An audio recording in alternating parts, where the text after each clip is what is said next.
प्रार्थना में तुम जो कुछ मांगते हो, विश्वास करो कि वह तुम्हें मिल गया है और वह तुम्हें दे दिया जाएगा।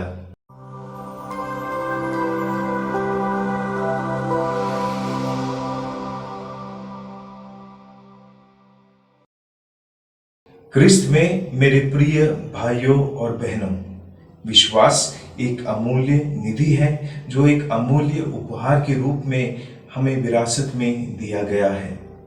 जब भी हम संसार में रहते हुए कोई भी महंगे या अमूल्य आभूषण खरीदते हैं या गाड़ियां खरीदते हैं या कोई भी मूल्यवान चीज खरीदते हैं, अगर हम उसे खरीदकर केवल रख देते हैं, संजो कर रख देते हैं, संभाल कर रख देते हैं, तो वो हमारे व्यक्तित्व की कभी रौनक नहीं बढ़ा सकता।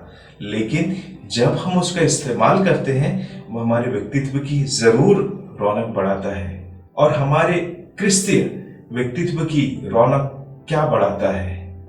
विश्वास। विश्वास हमारे क्रिस्तीय व्यक्तित्व की रौनक बढ़ाता है। इसलिए इस विश्वास को हम संजो कर नहीं रख सकते, इसे जीना जरूरी है। और यही आज का सुसमाचार हमें बताता है। आज का सुसमाचार 3 भागों में बांटा गया है। पहले भाग में हम अंजीर के पेड़ की कहानी सुनते हैं, दूसरे भाग में यीशु मंदिर का शुद्धिकरण करते हैं और तीसरे भाग में फिर एक बार सूखे हुए अंजीर के पेड़ के बारे में सुनते हैं। तो ये 3 भाग हमें 3 बातें सिखाते हैं विश्वास के अंतर्गत। पहला, विश्वास हमें निरंतर फल उत्पन्न करने के लिए प्रेरित करता है। दूसरा, विश्वास हमें ईश्वर की इच्छा को जानने में मदद करता है। और तीसरा, विश्वास हमें चमत्कार दिखाने में मदद करता है। पहला, विश्वास हमें निरंतर फल उत्पन्न करने के लिए प्रेरित करता है। मेरे प्रिय भाई बहनों, जैसे अंजीर के पेड़ के उदाहरण में जब यीशु उस जगह पर गए, फल ना पाकर उस यीशु ने कहा कि आज के बाद तुम्हारे फल कोई ना खाए। मेरे प्रिय भाई बहनों, अगर हम फल उत्पन्न ही नहीं करेंगे तो यीशु के साक्षी कैसे बनेंगे? इसलिए हमारे लिए ना कोई समय है ना कोई काल है, निरंतर हमें विश्वास के फल उत्पन्न करना है। कहने का मतलब है यीशु क्रिस्त के निरंतर साक्षी बने रहना है। और इसलिए हमारे डोमिनिकन धर्म समाज में एक महत्वपूर्ण वाक्य है, मनन चिंतन करो और उस मनन चिंतन का फल दूसरों को भी दो। दूसरा, मेरे प्रिय भाई बहनों, यीशु मंदिर का शुद्धिकरण करते हैं और कहते हैं, मेरा घर सभी राष्ट्रों के लिए प्रार्थना का घर होगा। संत पौलुस कुरिन्थियों के नाम पहले पत्र अध्याय 3:16 में कहते हैं कि तुम ईश्वर के मंदिर हो। तो जिस प्रकार यीशु ने उस मंदिर का शुद्धिकरण किया, क्या मैं अपने हृदय का शुद्धिकरण नहीं कर सकता? क्योंकि मैं भी ईश्वर का मंदिर हूं। और इस शुद्धिकरण के लिए क्या जरूरी है?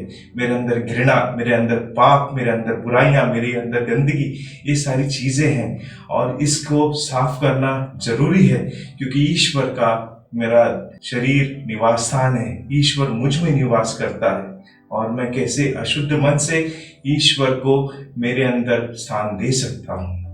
और इसलिए जरूरी है हम अपने आप को हमेशा शुद्ध रखें पवित्र कार्यों द्वारा।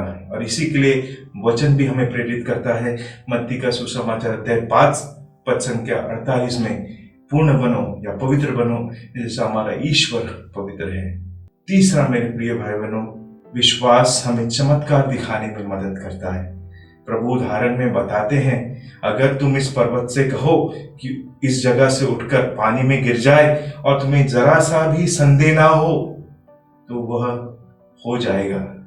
यही हमारे विश्वास की सबसे मजबूत साक्ष्य है कि अगर हम विश्वास करते हैं, पूरे हृदय से प्रभु में विश्वास करते हैं, तो हम भी चमत्कार दिखा सकेंगे।